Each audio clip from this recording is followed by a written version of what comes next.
एक ब्राह्मण परिवार की लड़की बचपन से ही ना ही तो भगवान को मानती है और ना ही पूजा पाठ करती है। बिल्कुल भी बड़े बड़े ऋषि मुनियों का वो अनादर करती है। लेकिन उसका परिवार सोचता है कि हमारे घर में पैदा हुई है तो हमारी जिम्मेदारी बनती है, और ये परिवार इस लड़की की शादी कर देता है। इस लड़की को अपने रूप पर बहुत गुमान होता है क्योंकि ये बहुत ज्यादा खूबसूरत थी, और इसको ये गुमान होता है कि मेरी तरह खूबसूरत कोमल तन और मेरी जैसी सुंदरता किसी भी नारी में या किसी लड़की में नहीं है। अब जिस व्यक्ति से इसकी शादी हुई थी, ये उस व्यक्ति को भी अपने इशारों पर नचाया करती थी, ना ही तो उसे खाना दिया करती थी। और इसका पति जो ऋषि मुनि हुआ करते थे, उनका बहुत ही आदर और मान सम्मान करते हैं। दोस्तों, यहाँ पर जब इस महिला की ये सारी गतिविधियां होती हैं तो ये कहीं ना कहीं अपने कर्म से विमुख हो चुकी थी। और कहते हैं कि कर्म वो सीढ़ी है जो हमें, जैसे आपने सांप सीढ़ी खेला होगा, तो हम 100 पर पहुंचते हैं और कर्म हमें शायद 0 पर लाकर खड़ा कर देता है। वही सब कुछ इस सुंदर घमंडी महिला के साथ होता है। और दोस्तों, ये एक सूअर का जन्म लेती है, यानी ये एक ऐसी योनि में आती है जहां शायद बहुत गंदगी और बहुत गंदगी से भरा इसका जीवन होता है। लेकिन इसको इस सूअर योनि में सब कुछ याद रहता है कि इसने कौन सी गलतियां की हैं, और इस योनि में ये अपने आप को सुधारने की कोशिश करती है। अब हम लोगों को कैसे पता चलता है कि ये सूअर योनि में भगवान की भक्ति में रहती है या सभी का आदर करती है? दोस्तों, यहाँ पर प्रभु श्री राम की जिंदगी से पहले हमें आगे चलना होगा। यहाँ पर मनु की संतान जो इक्ष्वाकु होते हैं, उनके जीवन काल में ये घटना सत्यता पर रखी गई है, और ये घटना सत्य होती है। क्या कुछ इसमें होता है, क्यों एक बहुत सुंदर कन्या जो ब्राह्मण परिवार से आती है, उसको एक सूअर का जन्म मिलता है, यानी सूर्य का जन्म मिलता है। ये बहुत ही विचित्र करने वाली घटना है, और यहाँ पर उस समय पर ऐसी चीजें हुआ करती थी। दोस्तों, ये जब ब्राह्मण कुल में होती है, जहां पर इसके पति कहते हैं कि देखो, तुम जो कुछ कर रही हो ना, इसका भुगतान तुम्हें बहुत बड़ा भुगतना होगा। जब तक इसको अपनी करनी का ज्ञात होता है कि मैं क्या कुछ गलत कर रही हूं, तब तक भारी देर हो जाती है, यानी बहुत वक्त निकल जाता है, और ये केवल भगवान से एक प्रार्थना ही कर पाती है। तो क्या आप इस पुनर्जन्म की घटना को सुनने के लिए तैयार हैं?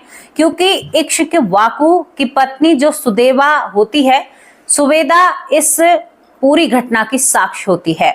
तो चलिए दोस्तों, आपको बताते हैं इस घटना के बारे में। ये घटना काफी ज्यादा प्रचलित तो है नहीं, लेकिन ये घटना काफी सुर्खियां भी बटोरती है, और ये सत्यता पर रखी हुई एक घटना है, और जो शायद युगों से परे है।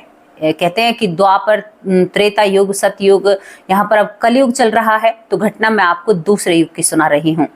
तो आपको चलना होगा हमारे साथ अयोध्या, जब अयोध्या की स्थापना हुई थी। यहाँ पर मनु के पुत्र होते हैं इक्ष्वाकु। इक्ष्वाकु को जब राजपाट सौंपा जाता है मनु के द्वारा, यहाँ पर इन्हों को अयोध्या की गद्दी मिलती है। अयोध्या के राजा नियुक्त हो चुके थे, और इक्ष्वाकु जो होते हैं मनु के पुत्र, ये बड़े ही धार्मिक थे, यानी जो संत होते हैं उनकी सेवा करना, संतों का मान सम्मान करना, और इनकी पत्नी इनसे भी ज्यादा धार्मिक थी, जो कि सुबेदा थी।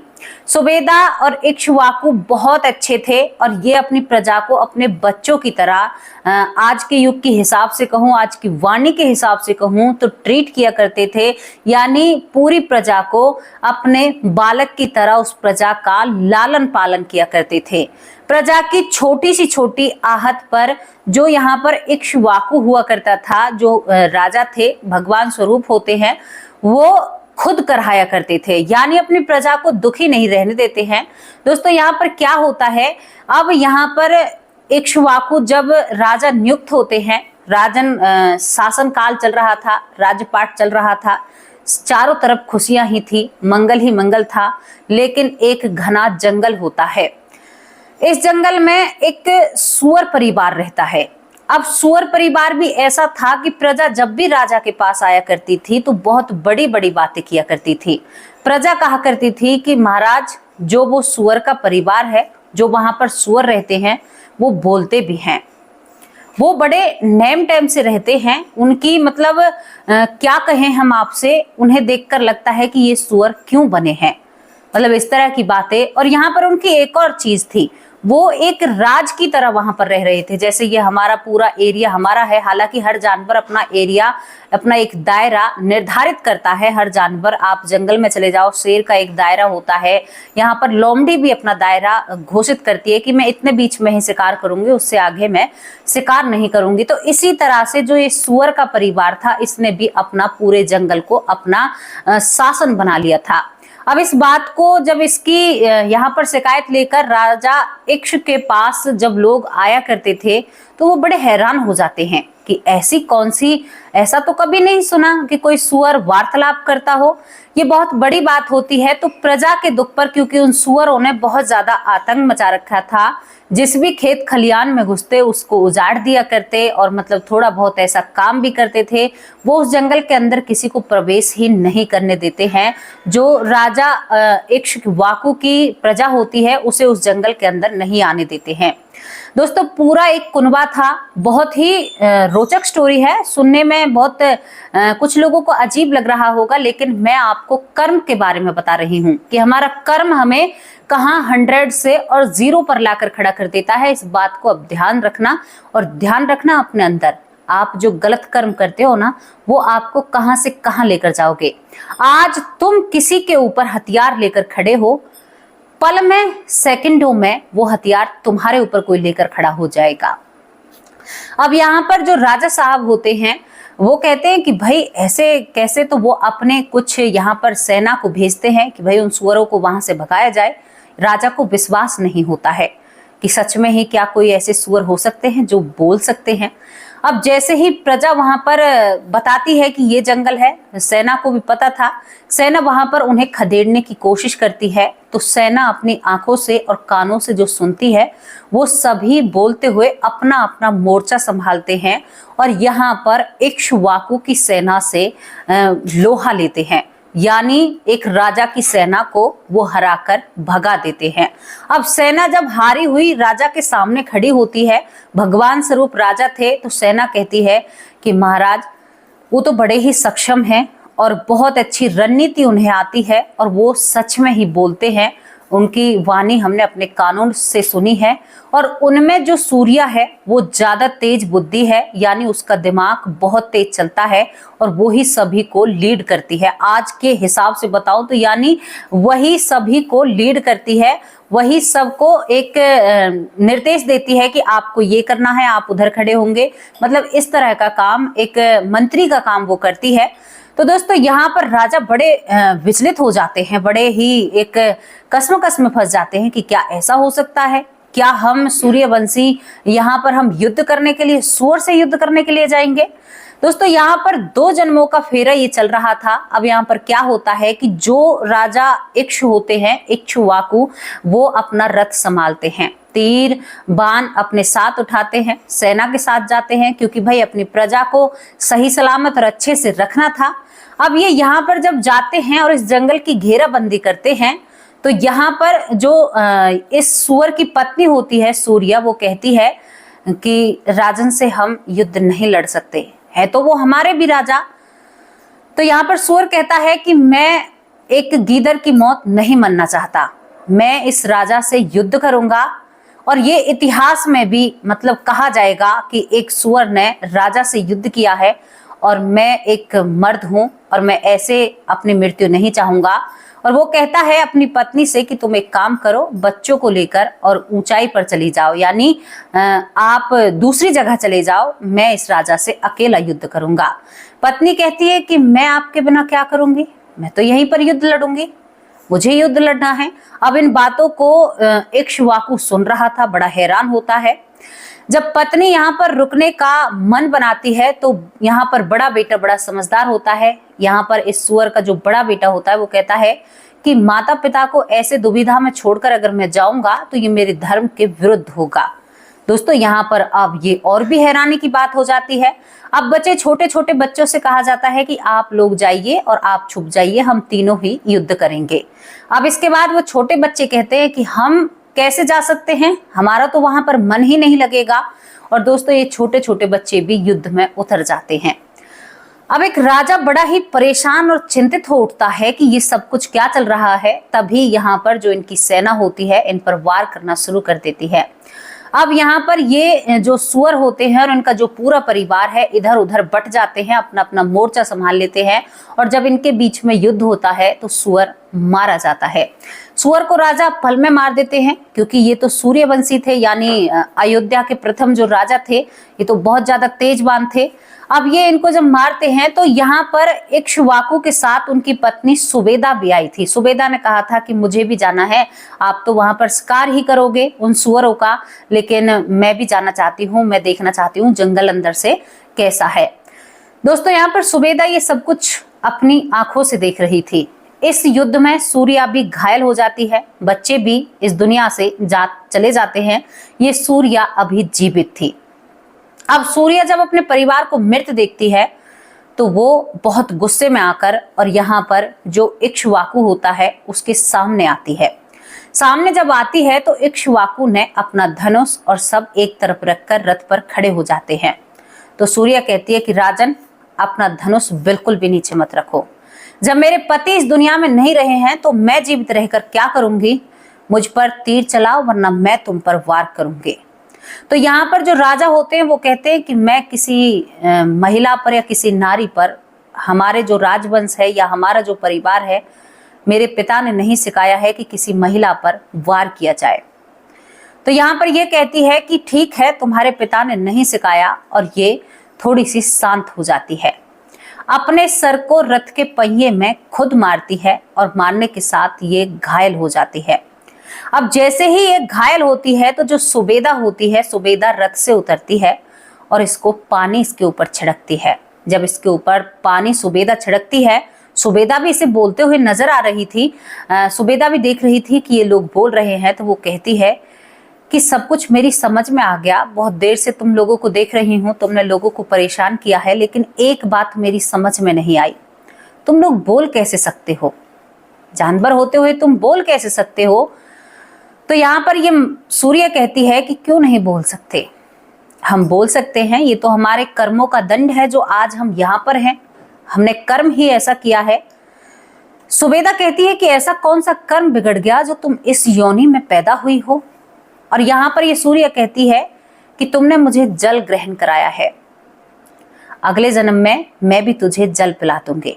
सुबेदा कहती है कि तुम इतनी बड़ी ज्ञानी हो, इतने अच्छे से तुमने अपने परिवार को समृद्ध बना रखा है, तो फिर तुम लोगों का नुकसान क्यों करती हो?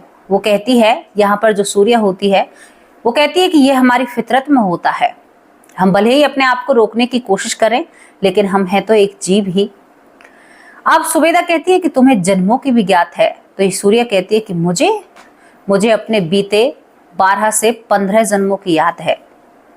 सुबेदा हैरान हो जाती है। ये बात इक्ष्वाकु भी सुन रहे थे, पूरी सेना सुन रही थी, यहाँ पर चारों तरफ सुअर मृत पड़े हुए थे।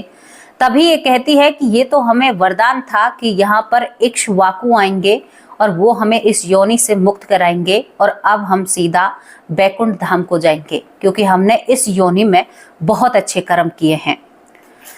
सुबेदा कहती है कि ऐसा किसने कहा? वो कहती है कि साक्षात प्रभु विष्णु महाराज ने कहा, यानी जो श्री हरि हैं उन्होंने साक्षात कहा है, हमें वरदान था, हमें इस योनि से मुक्ति मिलनी थी, मेरे बच्चे, मेरे पति, सभी को हमको योनि मिली, इस योनि से मुक्ति मिली है, और हम बैकुंठ धाम वहां पर सेवा करेंगे और सेवा में रहेंगे, और इस मरण और जन्म से हमें अब मुक्ति मिलने वाली है।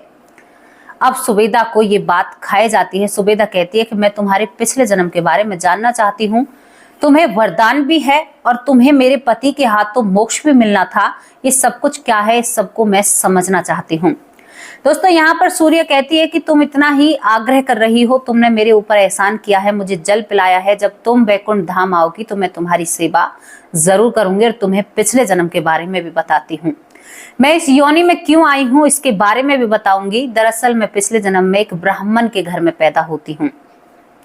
मैं बहुत खूबसूरत पैदा होती हूँ, घर वाले मुझे देखकर बहुत खुश होते हैं, लेकिन जो जो मैं बड़ी होती हूँ मैं लोगों का अपमान करना शुरू कर देती हूँ। मैं बिल्कुल भी किसी संत को नहीं मानती हूँ, किसी भगवान को नहीं मानती हूँ। मैं अपनी रूप, अपनी काया को देखकर अपने ही मन में इठलाती रहती हूँ। देखो, सुंदरता महिला का गहना है और महिला को जो घमंड होता है सुंदरता पर, उसे घमंड नहीं कहा जाता। लेकिन अगर वो हद से ज्यादा बढ़ जाए तो फिर उसे कहते हैं कि ये एक पाप भी महिला बना देती है। यहाँ पर ये सूर्य कहती है सुबेदा से कि मैं अपने रूप पर घमंड किया करती थी। मैं किसी ब्राह्मण का मान सम्मान, मैं अपने माँ बाप की एक बात नहीं सुना करती थी। अगर मेरे माँ बाप कहने हैं कि मुझे उत्तर में चलना है तो मैं दूसरी दिशा में चला करती थी। ये पता नहीं मुझे क्या था, तो मैं इसी तरह से जब रहती हूँ तो मेरी माँ रोने लगती है। मेरी माँ कहती है कि हमारे कौन से कर्म थे, ये तो किसी ऐसे जन्म से आई है जहां पर शायद राक्षस योनि से हमारे घर में पैदा हुई है, जो इसके हाव भाव ऐसे हैं, जो इस तरह से ये रहती है। लेकिन अब तो इसे हमें झेलना होगा क्योंकि ये हमारी बेटी है, हमारी पुत्री है। सूर्या कहती है कि मैं धीरे धीरे जब बड़ी होती हूँ तो मेरी आदतें और भी ज्यादा बढ़ने लगती हैं। मैं लोगों को और भी ज्यादा परेशान करने लगती हूँ। अब मेरे पिता मेरे विवाह की तैयारी करते हैं।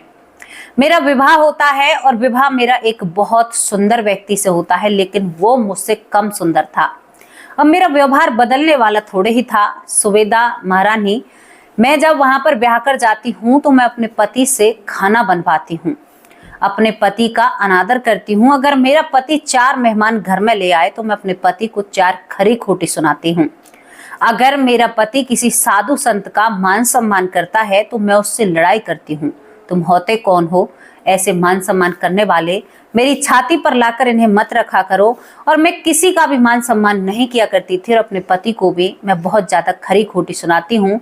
तो मेरे पति कहते हैं कि देखना, तुम अगले जन्म में इंसान रूप में नहीं रहोगी, तुम किसी योनि में जाओगे, ऐसी जगह पर जाओगी जहां पर तुम्हें ये बातें रह रहकर खाएंगी।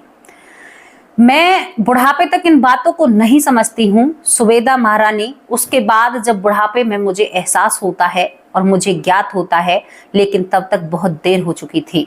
मेरा पति इतना परेशान हो जाता है कि मुझे श्राप देता है कि तू अगले जन्म में एक ऐसी जगह पर जन्म लेगी कि तू सूर्या बनेगी और तू तरसेगी मनुष्य योनि के लिए।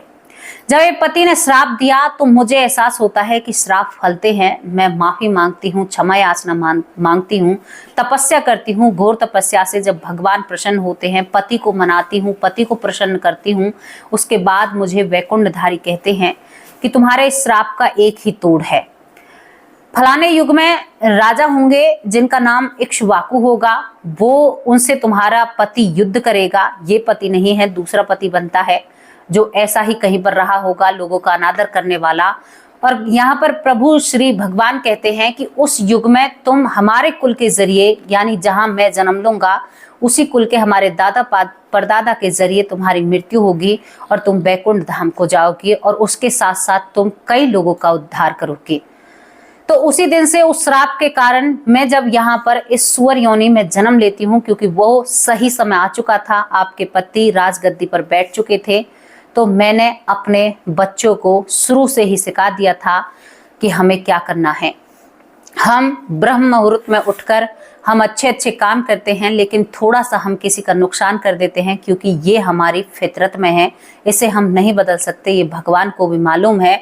और इसी वजह से मैंने अपने इस पति को बहुत सारा ज्ञान दिया था। मैंने बताया था कि मुझे अपने बीते जन्म की याद है और इस जन्म में हमें मुक्ति मिलने वाली है।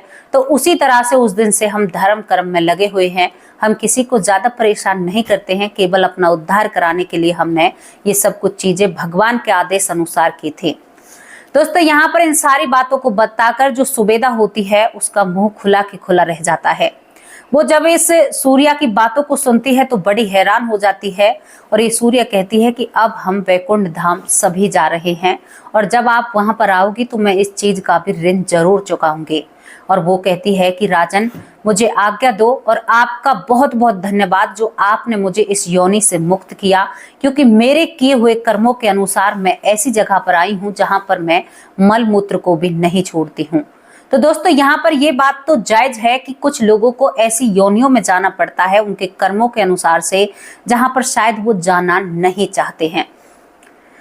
तो यहाँ पर ये जो घटना है ये सत्यता पर रखी गई है। कई जगह इसके प्रमाण मिलते हैं, कई जगह इसके प्रमाण नहीं मिलते हैं। तो इस सुअर परिवार का या इन लोगों का उद्धार होना था इक्ष्वाकु यानी मनु के पुत्र के द्वारा, और इनका उद्धार होता है। वैकुंठ धाम को जाते हैं और वहां पर ये भगवान की सेवा में उपस्थित हो जाते हैं, क्योंकि थी तो एक ब्राह्मण की ही बेटी। अब भाई आप लोगों को इन बातों पर यकीन नहीं होता तो इसमें मेरी कोई गलती नहीं सोच कर देखिए। इनके अंदर भी खून है, इनके अंदर भी मांस है, इनके अंदर भी त्वचा है, हाथ भी हैं, पैर ही हैं, बेशक जीभ ही तो नहीं है जिससे मैं आपसे वार्तालाप कर रही हूं। यही तो नहीं है।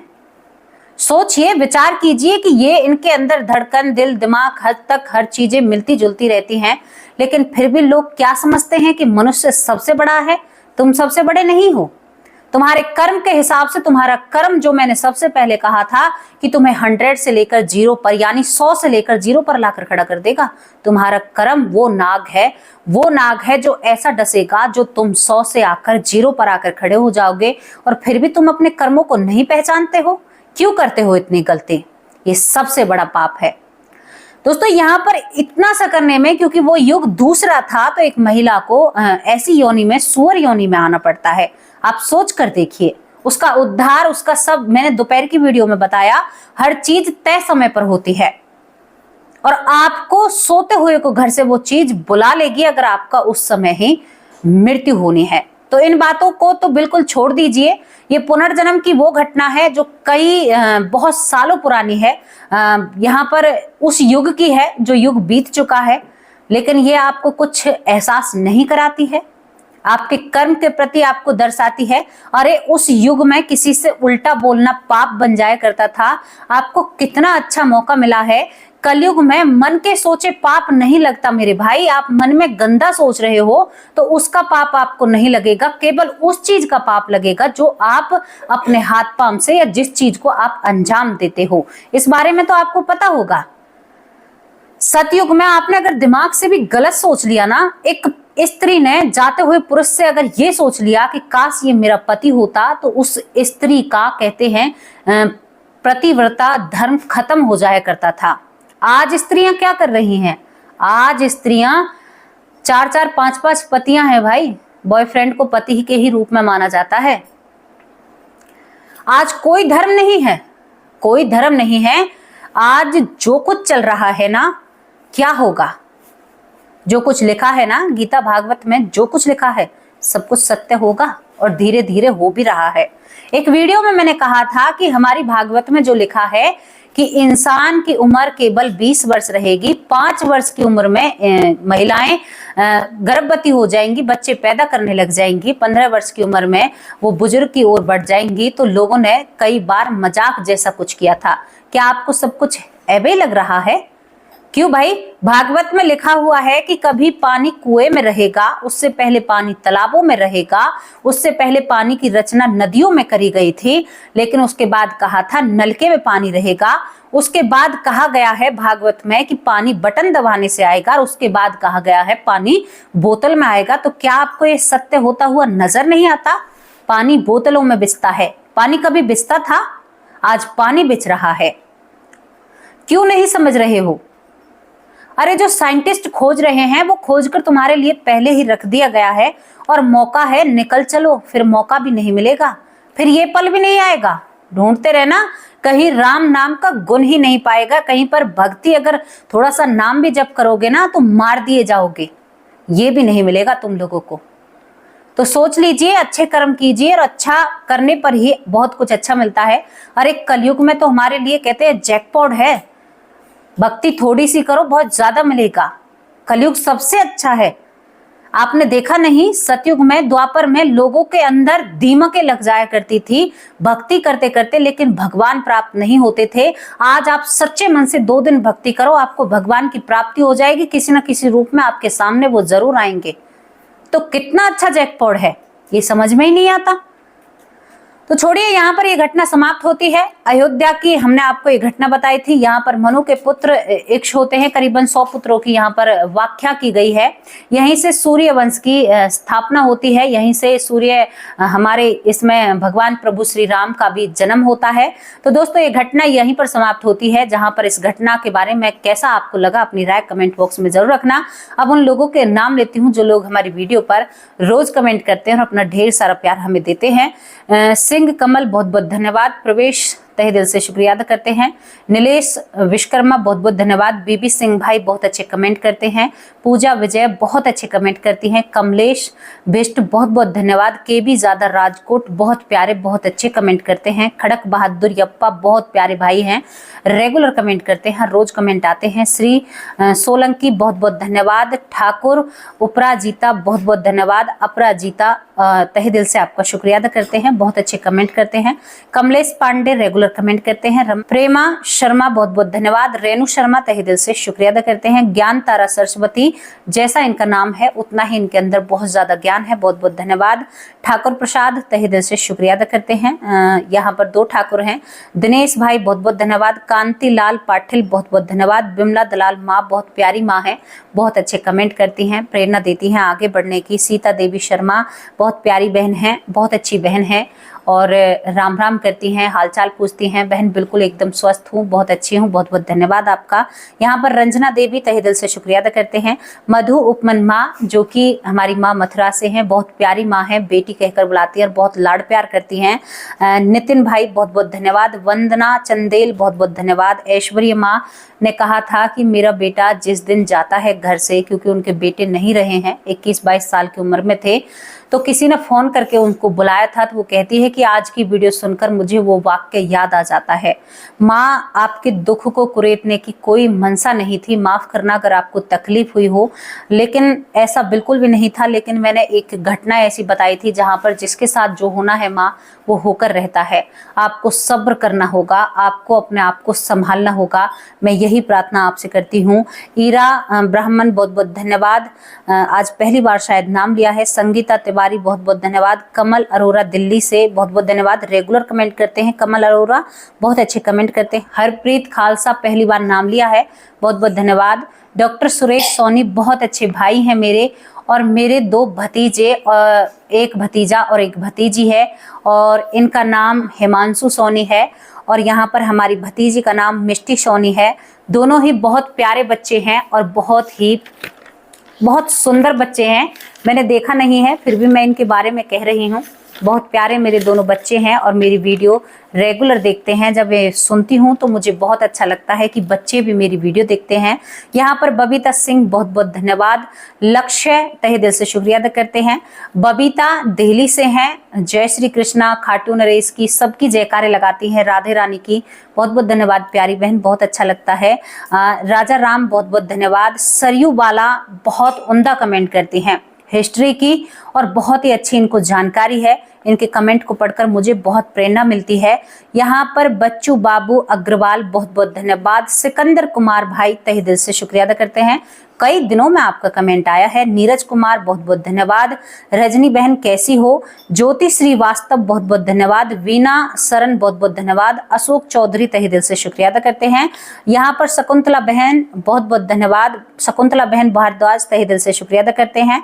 मंजू चौधरी बहन, हमारी बहुत प्यारी बहन है और बहुत करीबी रिश्ता है।